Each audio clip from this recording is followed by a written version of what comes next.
So hi guys. இன்னைக்கு இந்த வீடியோவில் வந்து நம்ம எந்த கான்செப்டை பற்றியோ தியரிஸை பற்றியோ ஜியோபாலிட்டிக்கல் நியூஸை பற்றியோ அப்டேட்ஸை பற்றியோ எதை பற்றியும் நம்ம பேச போகிறது இல்லை.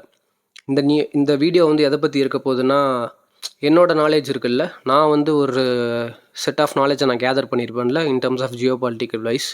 அதை வந்து நான் மொத்தமாக வந்து நான் பார்த்த வீடியோஸாக இருக்கலாம், ஒரு ஆர்டிகிள்ஸாக இருக்கலாம், ஒரு வெப்பேஜஸில் நான் படித்ததாக இருக்கலாம், ஒரு இன்ஸ்டாகிராமில் ஜியோபாலிட்டிக்கல் நியூஸை நான் பார்த்ததாக இருக்கலாம். இது எல்லாத்தையும் கம்பைல் பண்ணி என்னோடய மைண்டில் வந்து இப்போ இந்தியாவோட பொசிஷன் என்ன அப்படிங்கிறத நான் சொல்ல போகிறேன்.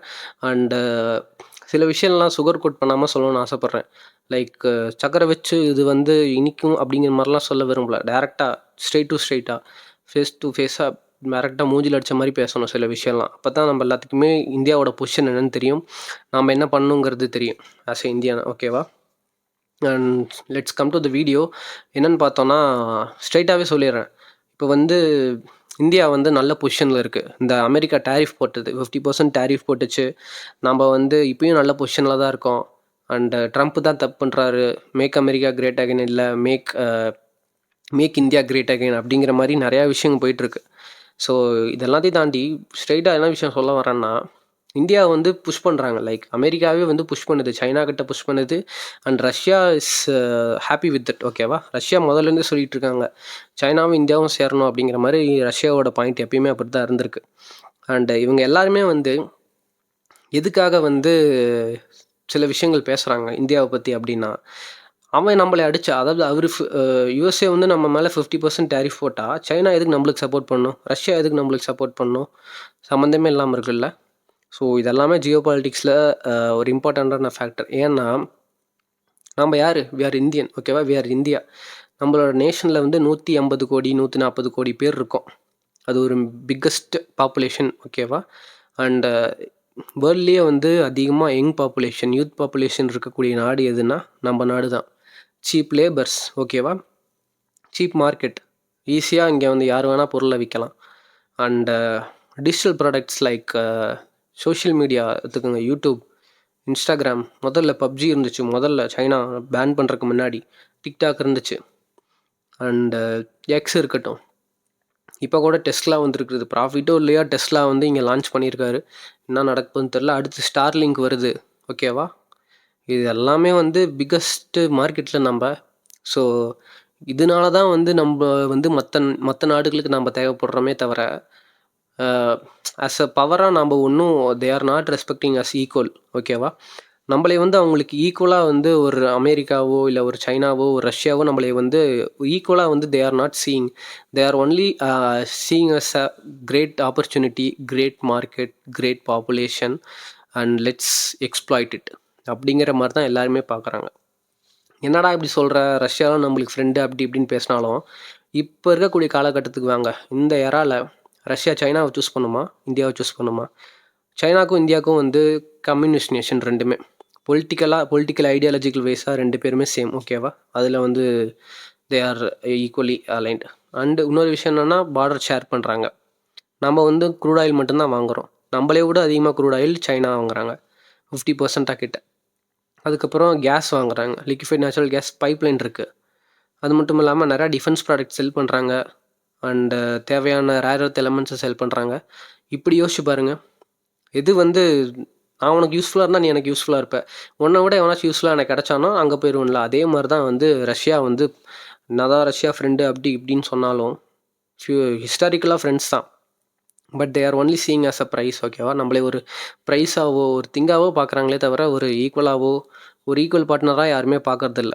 அதான் எஸ்சிஓ சம்மிட் வச்சு ரெட் கார்பெட் போட்டு வணங்கி வரவேற்று நம்மளைய வந்து வெல்கம் பண்ணாலும், ஒரு பிரச்சனைன்னு வரும்போது நம்மளை ஏன் வந்து இந்தியா ஒரு சைடு கேட்கணும், அமெரிக்கா ஒரு சைடு கேட்கணும், இந்த சைடு ரஷ்யா ஏன் கேட்கணும்?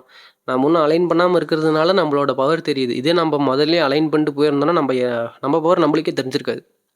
கரெக்டாக? இந்த விஷயத்தில் வந்து நம்மளோட இந்தியன் கவர்மெண்ட்டோட டிப்ளமேட்டிக்கல் எப்படி சொல்கிறது, ரிலேஷன் ஒரு டெவலப்மெண்ட் வந்து ரொம்ப சூப்பராக இருக்குது. அதில் வந்து இப்போ இருக்கக்கூடிய இந்தியாவை வந்து தப்பு சொல்லவே முடியாது. நீங்கள் எந்த பார்ட்டியை வேணால் தப்பு சொல்லிக்கிங்க, எந்த ஒரு பொலிட்டிக்கல் பார்ட்டி வேணால் நீங்கள் தப்பு சொல்லிக்கலாம்.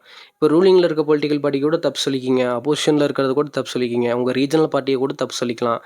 பட் இந்தியாவோட டிப்ளமேசியை வந்து தப்பு சொல்ல முடியாது. It is at peak right now. ஓகேவா? அதுதான் எல்லாத்துக்குமே வந்து ஒரு எடுத்துக்காட்டாக இருக்குது. ஒரு ரூல் புக்காக வந்து வி ஆர் கிவிங் அஸ் ஓகேவா, டிப்ளமேட்டிக்கல் வைஸாக.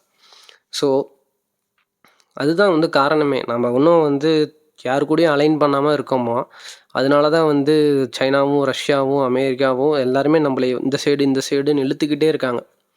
அதுதான் பேசிக்கான காரணம். நம்ம ஒரு சைடு போயிட்டோம்னா அவ்வளோதான், நம்ம வேல்யூ போயிடும். ரியல் ஃபேக்ட் அதுதான். ஒரு சைடு நம்ம போயிட்டோம்னா அவ்வளோதான். இன்னொருத்தன் நம்மளை எதிரியாக தான் பார்ப்பான். இப்போ நம்ம எந்த சைடும் போகாமல் இருக்கறனால இவனை நம்ம எப்படியாச்சும் ஏதாச்சும் ஒரு பெயிட் வச்சு நம்ம இவனை பிடிச்சிடலாம் அப்படி தான் நினப்பான். நம்ம அமெரிக்கா சைடு போயிட்டோன்னா நம்ம சைனா வந்து திருப்பி நம்மளை ஏதாச்சும் ஒன்று பண்ணி நம்மளை பேஷ் பண்ண பார்ப்பான். பாகிஸ்தானுக்கு சப்போர்ட் பண்ணி பேஷ் பண்ண பார்ப்பான். இப்போ சைனா பக்கம் நம்ம போயிட்டோம்னா அமெரிக்கா வந்து திருப்பி பாகிஸ்தானை யூஸ் பண்ணி நம்மளை பேஷ் பண்ண பார்ப்பான். திருப்பி டேரிஃப் போடுவான். இப்போ ஆல்ரெடி யூரோப்பியன் யூனியன்கிட்ட போய் இந்தியா மேலே சாங்ஷன்ஸ் போடு அப்படின்னு சொல்லி ட்ரம்ப் சொல்லியிருக்காரு. சாங்ஷன்ஸ் மட்டும் வேணாம், அவனோட செகண்டரி சாங்ஷன்ஸ் போட்டு அவனை ட்ரேடை ரெஸ்ட்ரிக்ட் பண்ணுங்கிற மாதிரி சொல்லியிருக்காரு. ஒன்றுமே பண்ணாமல் இருக்கும்போதே நம்மளை இந்த அடி அடிக்கிறானே, ஏதாச்சும் ஒரு சைடு சாஞ்சிட்டோன்னா 2 பேரும் சேர்ந்து எப்படி அடிப்பானுங்கன்னு யோசிச்சு பாருங்க. தாங்கவே முடியாது. நம்ம வந்து பவுண்ட்ரிஸு நம்மளோட டெரிட்டோரியல் எல்லாமே வந்து இந்த சைடு இருக்குது. நம்ம எல்லாருமே Asian nation, Russia, India, China, நம்ம இந்த சைடு சாஞ்சிடலான்னு சாஞ்சா நம்மளோட டிபெண்டன்சி, நம்மளோட சோஷியல் மீடியா எல்லாருமே வந்து யூஸ் பண்ணுறது யூடியூபு, இன்ஸ்டாகிராமு, அதில் ஒரு இன்ஃப்ளூயன்சர் கல்ச்சரே வளர்ந்துருச்சு. ஓகேவா? அதெல்லாமே சேஞ்ச் ஆகணும். சேஞ்ச் ஆகும்னு சொல்லியிருக்காங்க. Let's see. பட் இப்போ இருக்க நிலமை என்ன? யூடியூப் தான் வந்து இப்போ டாப்பில் இருக்குது சோஷியல் மீடியாவில். நிறைய அஃபிஷியல்ஸ் யூஸ் பண்ணுறாங்க, செலிப்ரிட்டிஸ் யூஸ் பண்ணுறாங்க, இன்ஸ்டாகிராம், எக்ஸு. கவர்மெண்ட்டே இதில் தான் வந்து நியூஸ் போடுது. கவர்மெண்ட்டே இதில் தான் அவங்களோட நடவடிக்கை என்னன்னே சொல்கிறாங்க. அதுவும் அமெரிக்கன் ப்ராடக்ட்டில். ஸோ இந்த சைடு நம்ம சாஞ்சோம்னா இவன் இதில் கை வைப்பான். இவனோட சோஷியல் மீடியா யூஸ் பண்ணுறோன்னு சொல்லி இதில் கை வச்சு நம்மளே அடிப்பான். ஃபேஸ்புக்காக இருக்கட்டும், எக்ஸாக இருக்கட்டும், எல்லாத்துலேயும் கை வச்சு அடிப்பான். அப்புறம் டாலர் தான் வந்து இப்போது இன்டர்நேஷ்னல் கரன்சி. அதில் தப்பே இல்லை. அதில் ஆல்ரெடி இப்போ நம்ம வந்து rupees at lowest of life டைமில் நம்ம இது வரைக்கும் ருப்பியோட லோவஸ்ட்டில் இருக்கோம். ஓகேவா? 86 சம்திங் என்னமோ இருக்குது. சரியா தெரில. ஆல்ரெடி நம்ம ஒரு சைடு சாயாமல் இருக்கும்போதே இந்த அடி அடிக்கிறான்னு யோசிச்சு பாருங்கள். ட்ரம்ப் மாதிரி ஒரு அன்ஸ்டேபிள் பர்சனாக இருந்தாலுமே அடிக்கிறான்னா ஆல்ரெடி நம்மளுக்கு அங்கே சப்போர்ட் இருக்குது. இந்தியா அமெரிக்காவை பொறுத்த வரைக்கும் சில பேர் சப்போர்ட் பண்ணுறாங்க. எக்ஸ்என்எஸ்ஏ 2 பேருமே நம்மளுக்கு சப்போர்ட் பண்ணுறாங்க. அண்டு ட்ரெஷரி செக்ரட்டரி என்ன சொல்கிறாரு, சப்போர்ட் பண்ணுற மாதிரி குட் காப்பில் நம்ம படித்தோம்ல, குட் காப் பார்த்தோம்ல, அதில் வந்து அந்த மாதிரி ப்ளே பண்ணிகிட்டு இருக்காங்க. பட் இருந்தாலும் ட்ரம்ப்புங்கிற ஒரு அன்ஸ்டேபிள் பர்சன்னால நம்ம இப்போ சைனா பக்கம் போக வேண்டியதாக இருக்குது. நம்மளோட டிபெண்டன்ஸ் இப்போ சைனா மேலே க்ரோ ஆகிட்டே இருக்குது. அது சைனாவுக்கு ரொம்ப யூஸ்ஃபுல்லாக இருக்குது. சைனா அதை யூஸ் பண்ணிக்கிறாங்க. பட் அதை தான் நம்ம வந்து மாற்றியே ஆகணும். நம்ம ஆல்ரெடி ஒரு வீடியோவில் ஒரு ஷார்ட்ஸில் பார்த்துருப்போம். என்னென்னா Dhirubhai Ambani green energy giga complex கட்ட போகிறாங்க. அது வந்துச்சுன்னா ரொம்ப நல்லது. ஆக்சுவலாக நம்ம எல்லாருமே வந்து அம்பானிக்கு கொடுக்குறாங்க, அம்பானிக்கு ரொம்ப அம்பானி அதானிக்கு ட்ரீட் பண்ணுறாங்க அப்படிங்கிற மாதிரி சொல்கிறோம்ல. அது வந்து என்னோட பெர்ஸ்பெக்டிவை நான் என்ன நினைக்கிறேன்னா, இந்தியா வந்து இப்போது வந்து டெவலப் ஆகி ஆகணும். அந்த சுச்சுவேஷனில் இருக்கோம். அதாவது இப்போ நம்மளுக்கே வந்து இண்டிவிஜுவலாக நம்ம வந்து டெவலப் ஆகாமல் இருந்தோம்னா, ஒரு வீடு வாங்கு, காரு வாங்கு, பைக்கு வாங்கு அப்படிங்கிற மாதிரி எல்லாம் சொல்லி ப்ரெஷர் பண்ணுவாங்கல்ல, அந்த மாதிரி சுச்சுவேஷனில் இருக்கோம். அந்த மாதிரி சுச்சுவேஷனில் இருக்கும்போது இப்போது இந்தியா வந்து இப்போ உட்காந்துட்டு ஸ்க்ராட்ச்லேருந்து ஒருத்தனை உருவாக்கி ஒரு பிஸ்னஸ் மேனுக்கு சப்போர்ட் பண்ணி உருவாக்கி கொண்டு வந்து அதாவது ஒரு பிஸ்னஸ் மேனாக ஒரு பர்சனாக கொண்டு வந்து அவங்க வந்து இன்வெஸ்ட் பண்ணி அதுக்கு எவ்வளோ வருஷம் ஆகும் யோசிச்சு பாருங்கள். அதெல்லாம் விட்டுட்டு இப்போது ஆல்ரெடி ஒருத்தன் பவரில் இருக்கான். அதாவது அம்பானி மாதிரி ஒருத்தர் பில்லியனர், ஓகேவா, ஏஷியாஸ் ரிச்சஸ்ட் பர்சன். அவர் ஆல்ரெடி இருக்கும்போது நம்ம இன்னொருத்தனை போய் டைம் வேஸ்ட் பண்ணோம். நம்மளுக்கு வந்து டைம் இல்லை. ஆக்சுவலாக வந்து இவங்க எப்போ அடிச்சுக்குவானுங்க, எப்போ நம்மளை பிரிச்சுக்குவானுங்க தெரியாது. அதனால வந்து இப்போது திருபாய் அம்பானி வந்து க்ரீன் எனர்ஜியில் வந்து இன்வெஸ்ட் பண்ணுறதா இருக்கட்டும், அது வந்து இந்தியாவை பொறுத்த வரைக்கும் இப்போ நல்ல விஷயம்.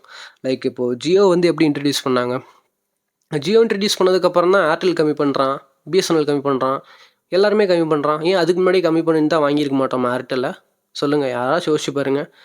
ஏர்டெல் ஜியோங்கிற ஒருத்தன் உள்ளே வந்ததுக்கப்புறம் நீங்கள் எல்லாம் தனித்தனியாக கம்மி பண்ணுறீங்களாடா? அதுக்கு முன்னாடி என்ன பண்ணிருந்தீங்க? அதுக்கு முன்னாடி உங்களால் இந்த ப்ரைஸு கொடுக்க முடியலையா கேட்குறேன். அதே மாதிரி தான் இப்போ வந்து அம்பானி இதுலேயும் இன்வெஸ்ட் பண்ணியிருக்காரு. அம்பானி வந்து இப்போ ரிலையன்ஸ் இன்டெலிஜென்ஸ் ஒன்று கொண்டு வர போகிறாங்க. ஸோ நம்ம என்ன தான் வந்து அம்பானி அதானிக்கு சப்போர்ட் பண்ணுறாங்க அப்படி இப்படின்னு பேசினாலும் ஒரு வகையில் இந்தியா வந்து அவங்களால பெனிஃபிட் ஆகுது, நம்மளால அவங்க பெனிஃபிட் ஆகுறாங்க. இருந்தாலுமே வந்து நம்ம நாடு வந்து வேற ஒருத்தனுக்கு காசு கொடுத்து போகிறக்கு பதிலாக இந்தியாவிலே ஒருத்தனுக்கு வந்து கடைசியில் வந்து அவன் ஃபேக்ட்ரி எங்கே இருக்க போகுது, இந்தியாவில் இருக்க போகுது. அவங்க வந்து யாருக்கு வந்து காசு கொடுக்க போகிறாங்க? அங்கே வேலை செய்கிறவங்க இந்தியனாக இருப்பாங்க.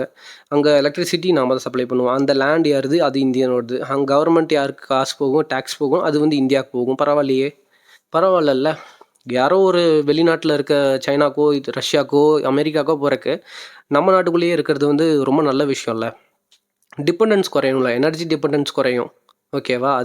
அதனால தான் வந்து பேசிக்காக எனர்ஜி டிபெண்டன்ஸ் குறைஞ்சாலும் இன்னொரு சைடு வந்து மினரல் டிபெண்டன்ஸ் அதிகமாகும். கிரிட்டிக்கல் எலமெண்ட்ஸோட டிபெண்டன்ஸ் வந்து அதிகமாகும். ஏன்னா நம்மக்கிட்ட அந்த அளவுக்கு இல்லை. We are depend on China, Australia and Austria இந்த மாதிரி நேஷன் கிட்ட. இப்போ உக்ரைனாலே அதில் தானே போட்டு அடிச்சுட்டு இருக்கானுங்க. லித்தியமெல்லாம் அங்கே இருக்குது. ட்ரில்லியன்ஸ்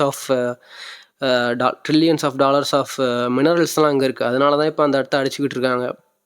அதனால தான் யூரோப்பியன் யூனியனும் விடாமல் இருக்குது, அமெரிக்காவும் விடாமல் இருக்குது, இந்த சைடு ரஷ்யாவும் வேணுங்குது. ஸோ அதுவும் ஒரு காரணம். ஸோ அதை நம்ம வேறு வீடியோவில் பார்க்கலாம். ஸோ அந்த மாதிரி வந்து நம்ம ஒரு எப்படி சொல்கிறது, எந்த சைடு சாஞ்சாலும் நம்மளுக்கு அடி விழுகும். ஸோ அந்த மாதிரி ஒரு பொசிஷனில் நம்ம இருக்கோம். அண்டு அதை நம்ம செலிப்ரேட் பண்ணுங்கிறது இல்லை. We have to wait and watch. இந்தியாவோட நெக்ஸ்ட் மூவ் என்னங்கிறத நம்ம வெயிட் பண்ணி வாட்ச் பண்ணி ஆகணும். பிகாஸ் எந்த சைடு சாஞ்சாலுமே நம்மளுக்கு வந்து ஆபத்து தான். இப்போ 50% இந்த ஆள் டேரிஃப் போட்டாலும் எங்கேயோ இருக்க நம்ம ஆளுங்க தானே பாதிக்கப்படுறாங்க. திருப்பூரில் இருக்கவங்க பாதிக்கப்படுறாங்க, சூரத்தில் இருக்கவங்க பாதிக்கப்படுறாங்க, சென்னையில் இருக்கவங்க பாதிக்கப்படுறாங்க. நிறைய இடத்துல இருக்கவங்க ஸ்டாக் மார்க்கெட் லோ ஆகுது. இன்வெஸ்ட் பண்ணவங்கெல்லாம் திரும்பி போயிட்டுருக்காங்க. ருப்பி ஆல் டைம் லோவை வந்து டச் பண்ணிடுச்சு. இது எல்லாமே வந்து இந்தியாவுக்கு தானே பாதிப்பு. ஸோ நம்ம வந்து உடனடியாக அமெரிக்காவை விட்டுட்டு வந்துடணும்னு கிடையாது.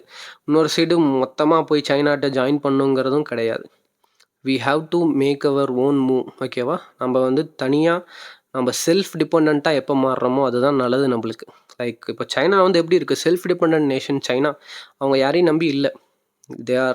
அவங்கள நம்பி தான் மற்ற நாடுகள் இருக்குது. அமெரிக்காவே என்ன தான் வந்து வாய் பேசினாலும் டேரிஃப் போடுவேன்னு சொல்லி பயமுறுத்தினாலும் America is depend on China on some level. ஓகேவா? சில லெவலுக்கு சில ப்ராடக்ட்ஸ் எல்லாமே அவங்க கொடுத்து பழகிட்டான். இவங்க வந்து வாங்கி பழகிட்டான், அவங்க கொடுத்து பழகிட்டாங்கிற மாதிரி தான் ஆச்சு கடைசியில். இப்போ அவன் மேலே ஃபுல்லாக டேரிஃப் போடாததுக்கு காரணமே அதுதான். They are fully depend on Chinese product. அவன் தான் 50% வந்து ஆயில் வாங்குறான். அதுக்கெல்லாம் வந்து ஒரு முட்டு கொடுத்துட்ருக்கானுங்க. ஃபர்ஸ்ட் எப்படி அவங்க ஆல்ரெடி வந்து இந்த வாருக்கு முன்னாடியே வாங்கிட்டு இருந்தாங்க. பட் இந்தியா வந்து இந்த வாருக்கு அப்புறம் தான் அதிகமாக வாங்குறாங்க. அப்படி இப்படின்னு சுற்றி சுற்றி முட்டு கொடுக்குறாங்க அமெரிக்காலே. அதாவது அஃபீஷியல்ஸே அப்படி முட்டு கொடுக்கும்போது யோசிச்சு பாருங்கள், சைனாவோட பவர் எங்கே இருக்குதுன்னு யோசிச்சு பாருங்கள். China is rewriting this global power. ஓகேவா? இந்த குளோபல் ஆர்டரை சேஞ்ச் பண்ணிகிட்டு இருக்காங்க. யூஎஸ்ஏ இஸ் ஜஸ்ட் வாட்சிங். அதுதான் உண்மை. அண்டு இந்தியாவை வந்து வி ஹாவ் டு எப்படி சொல்கிறது, we have to make our next move. And நம்ம யாருக்கும் சப்போர்ட் பண்ணாமல் போகிறது தான் நல்லது. இப்போ வரைக்குமே வந்து எல்லாருமே வந்து ரஷ்யாப்பா நம்ம ஃப்ரெண்டுப்பா, சைனா பக்கத்தில் இருக்கான், இனிமேல் நம்மளுக்கு பிரச்சனை இல்லை, நம்ம பார்த்துடலாம், ஆர்ஐசி தான் இனிமேல், பிரிக்ஸு தான் இனிமேல், எஸ்விஓ தான், அப்படி இப்படி நம்ம என்ன தான் பேசினாலும் நம்ம வந்து யாரையும் பகச்சக்கூடாது. முக்கியமாக யாரையும் நம்பக்கூடாது. ஜியோ பாலிட்டிக்கலில் எப்படி சொல்கிறது, there are no permanent friends and there are no permanent enemies in geopolitics. Only the national interest remains at last. ஓகேவா? நேஷ்னல் இன்ட்ரெஸ்ட் தான் கடைசியில் இருக்கும் எப்பயுமே. சைனா நாளைக்கே வந்து அமெரிக்கா கூட ஏதாச்சும் அவன் நேஷ்னல் இன்ட்ரெஸ்ட் அலைனாகிற மாதிரி போச்சுன்னா கண்டிப்பாக போயிடுவான். சைனா நம்ப முடியாது. நம்ம ஆல்ரெடி சொல்லணும்ல, கல்வான் கிளாஷில் அடித்தாங்க. 2020 அவ்வளோ ஃப்ரெண்ட்லியாக இருந்தால் எதுக்கு 2020 அடிக்கணும்? அதுக்கு முன்னாடி தான் அவர் வந்து சைனீஸ் பிரசிடென்ட் வந்து இந்தியா விசிட் பண்ணிட்டு போனார். நாம் ஏதாச்சும் பண்ணோமா? எல்லாத்தையும் அவரே தேவையில்லாமல் கல்வான் கிளாஷ் ஆச்சு. இப்போ பாகிஸ்தானுக்கு சப்போர்ட் பண்ணுறாங்க. அண்டு பாகிஸ்தான் ஒரு டெரர் ஃபேக்ட்ரின்னு எல்லாத்துக்குமே தெரியும். But they are still supporting. USA is also still supporting. Chinese also still funding. Chinese also still giving the defense products. அதுதான் நடக்குது. இப்போ ஆல்ரெடி இப்போ ரஷ்யாவும் பாகிஸ்தானும் கூட வந்து எப்படி சொல்கிறது, டிஃபென்ஸ் எக்ஸைஸில் இருக்காங்க. மிலிட்ரி எக்ஸைஸை வந்து they are using, they are having it. And அதுதான் உண்மை. என்ன தான் வந்து ஃப்ரெண்டு அப்படி இப்படி நம்ம பேசினாலும் கடைசியில் நேஷ்னல் இன்ட்ரெஸ்ட் நாம் தான் இருக்கணும். இந்தியா தான் வந்து இருக்கணும். ஏன்னா இந்தியா 140 கோடி பேர் இருக்கோம். அவங்க எல்லாத்தையும் வந்து பார்த்தாகணும் ஒரு கவர்மெண்ட்டாக. ஓகேவா? அதுதான் வந்து நம்மளோட முக்கியமான விஷயமா இருக்கணும். நம்ம வந்து ரஷ்யாவை வந்து ஃப்ரெண்டுங்கிறதோ சைனா அது வந்து இருக்கவே கூடாது. நம்ம லெவலில் எப்படி வந்து இன்க்ரீஸ் பண்ணணும், நம்மளே டிபெண்ட் ஆக்கணும். நம்மளே வந்து மற்றவங்க நம்மளாம் டிபெண்ட் ஆகிற மாதிரி பார்க்கணும். அதுதான் நம்மளோட இம்பார்ட்டண்ட்டான ஒரு விஷயமா இருக்கணும். And that's all guys. இதுதான் நான் சொல்லணும்னு நினச்சேன். ஒரு சுகர் கோட்டிங் எதுவுமே இல்லாமல் இந்த வீடியோவை வந்து நான் சொல்லணும்னு நினச்சேன். இந்தியாவோட பொசிஷன் எப்படி இருக்குது, நம்ம எல்லாம் செலிப்ரேட் பண்ணிகிட்டு இருக்கோம். அது வந்து தப்பு இல்லை. நானே இப்படி தான் நினச்சேன் சில விஷயத்தில். பட் வந்து சில விஷயங்கள்லாம் பார்க்கும்போது அப்படிதான் இருக்கு. எதுக்கு அவன் நம்மள அடிச்சா, இவன் எதுக்கு நம்மளுக்கு சப்போர்ட்டுக்கு வரணும் அப்படிங்கிற மாரி தான் இருக்கு. ஸோ இது எல்லாத்தையும் நீங்க என்ன நினைக்கிறீங்கங்கிறத கீழ கமெண்ட் பண்ணுங்க. அண்ட் நான் சொல்லியிருந்ததுல தப்பு இருந்துச்சுன்னா, அதையும் கீழ கமெண்ட் பண்ணுங்க. ஐ will accept it and I will take it. If the point is good ஓகேவா? ஸோ இது என்னோட பெர்ஸ்பெக்டிவ் மட்டும் தான். நான் படிச்சது, நான் பார்த்தது எல்லாத்தையும் சேர்த்து நான் ஒரு கம்பெனில தான் நான் அத சொல்லணும்னு நெனச்சேன். இந்தியாவோட பொசிஷன் எப்படி இருக்குன்னு. அண்ட் நான் சொன்ன மாரி நீங்க நான் சொல்றது தப்புன்னு நெனச்சீங்கன்னா, கண்டிப்பா கீழ கமெண்ட் பண்ணுங்க. And I will accept it and I will try to change and I will try to read more. நெறையா கேதர் பண்ணி நெறையா நல்ல விஷயத்த, அதாவது கரெக்டான விஷயத்த பேச ட்ரை பண்றேன். ஏதாச்சு தப்பு பண்ணியிருந்தா. And bye guys. கீழ கமெண்ட் பண்ணுங்க. And do subscribe, like and bye guys. ありがとうございました